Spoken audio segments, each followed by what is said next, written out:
here at Amelia Island Cars and Coffee at the Concours 2019 with something like 25 really awesome Mercedes behind me. And if any of you have ever wanted to go to this event, it's free and it's fun, so we'll be here next year too, God willing. And if you guys stick with us now, we're going to go on an awesome adventure where we meet the owners of some of these cars.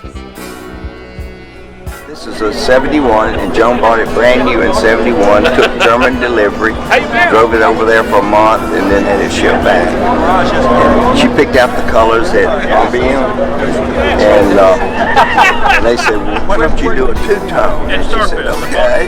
And so that's how she ended up. A lady drove by there pretty often. Hers was like this, and that's what got me to get this unusual combination that people seem to like. When I met Tommy, I found out that he had this one, and I said, yeah, he had one like it, same color combination. But he did. He didn't still have it.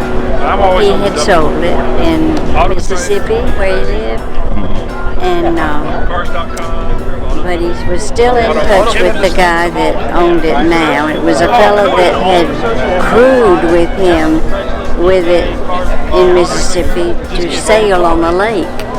And so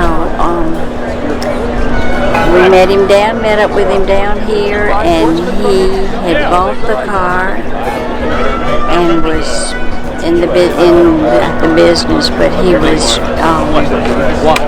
what do you call it, Tommy? Restoring it? Yeah. And Tommy did say, if you change your mind about it, let me know. I'd like to do that. And sure enough, Tommy got a call from him, Charles Burridge in Mississippi. And he had contracted cancer and wanted to not do that after all. He wasn't up to it. So we got this car back, went out there and got it. And he's done a complete registration. David Latham at Bud Spence did the full registration on it. Restoration.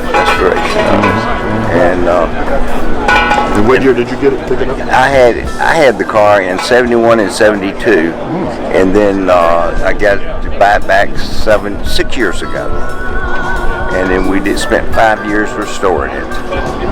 And he's done a lot of good things for my car. It wasn't in as bad shape as his was. I took better care. I always kept it covered. But he has really brought this to life like new. But I had taken care of it.